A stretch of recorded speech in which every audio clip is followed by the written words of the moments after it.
Here's the content section, so just click on what you want to see, or you can let the video run. Here are some basic stats for the IL-2, which you can pause this video and take a moment to look at. Let's check out the field mod for the rear gunner first. So we can look around using track IR. Then you press T and you'll pick up the machine gun. Pressing R will reload it.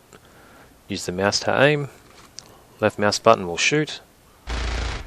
Then you hit Shift T, you'll look over the iron sights. And pressing Control C will change between positions. We'll start off on the left side and work our way around. First up with the big wheel here, we have the water radiator. Pushing it forward means it's fully open, and then pulling it back means we'll be closing it. In front of that we have the flaps and the landing gear. Pushing the column forward extends the flaps, and pulling it back retracts it.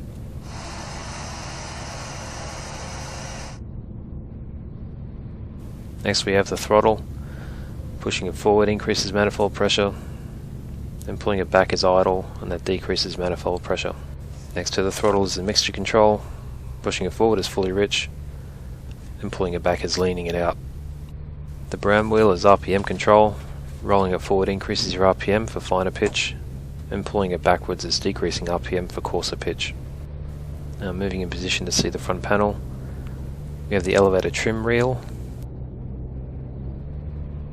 Then we have the water temperature and oil temperature gauges. And up top we have the manifold pressure, underneath that is the tachometer. Then underneath we have the outbound oil temperature gauge, along with the oil pressure and fuel pressure. The yellow gauge is our fuel. Then moving back up to the top we have the airspeed indicator in kilometers per hour. And underneath that we have the altimeter in meters and kilometers. Then we have our compass, then the turn and bank indicator. Then in the top right we have our vertical speed indicator, and underneath that is the artificial horizon. Moving to the right, you can see we have the clock there, and then underneath that we have our landing gear indicators. Green lights mean it's down and locked, blank is in transition, and red lights are up and locked. And this can also be replicated by looking out onto the wing. Out on the wings we have mechanical gear indicators. If you can see it, that means the gear is down, and if it's not visible, it means the gear is up. Now on the right hand side here we have our oil radiator. Pushing it forward is fully open, and then pulling it back is closing it. And behind our oil radiator we have the tail wheel lock control. Pushing it forward is unlocking, and when it's up it's in the locked position. Now that we've gone through the IL-2 cockpit, we can look at starting it up. For the IL-2 startup, we crack the throttle forward a few inches, set the RPM control to fully back, get the mixture to full rich, make sure water and oil radiators are both closed, then we press E to start the engine.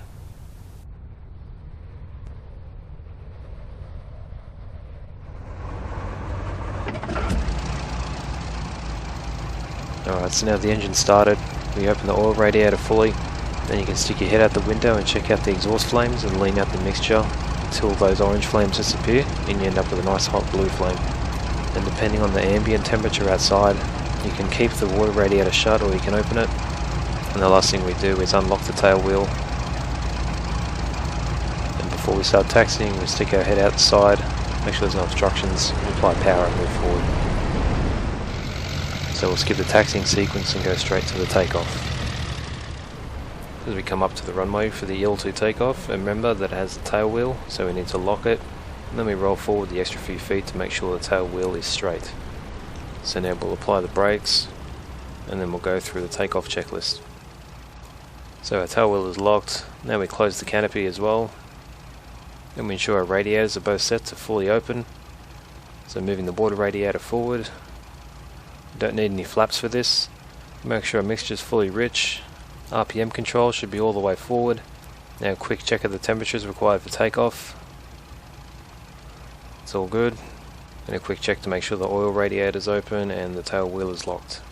The takeoff in the IL-2 is very straightforward. Just increase your throttle to max and you rotate at 190 kilometers an hour. So we increase the throttle to max and the aircraft is going to push to the right, so we're going to need to apply left rudder to keep it straight. It can also help to add a little bit of stick forward pressure to get the tail wheel off the ground. and then you just keep it straight on the runway and it'll lift off by itself at 190 kilometers per hour.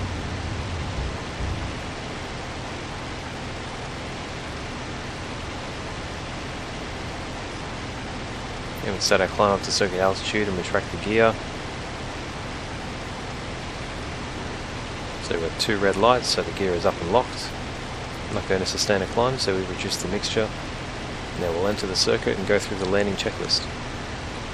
So to land the IL-2, we set ourselves up with about 1800 RPM with a manifold pressure of 6, and since we're at reduced throttle, we close our water radiator and make sure it gears down by the end of the runway. And we'll turn on base once the runway is 45 degrees between the wing and our tail.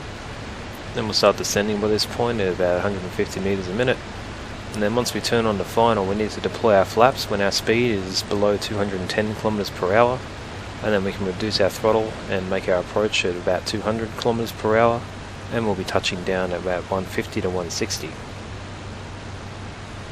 So coming on downwind, we're at reduced throttle, so we'll close our water radiator. This ensures that our temperature stays high. And we start deploying the gear, and we'll be looking for the 2 green lights. Okay, it's down and locked, and you can verify they're down and locked using the wing indicators if you like. Now as we come around mid downwind, ensure the runway is underneath the wingtip, which it is. So we're at a good height and distance. So right now I'm established at the right height and a good speed, a bit over 200. Now I'm going to open the canopy, and this allows for better visibility at the back for when I need to turn on base. But if you're a multiplayer and you had a human gunner, you could leave the canopy shut and you could ask them to advise you when to turn on base. Should be coming up on the point to turn base in a moment. Do a quick check at the left. Not quite there yet.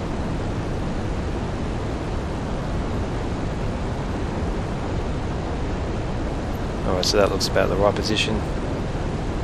So go eyes front and then come back to the left and we'll turn on base and start our descent.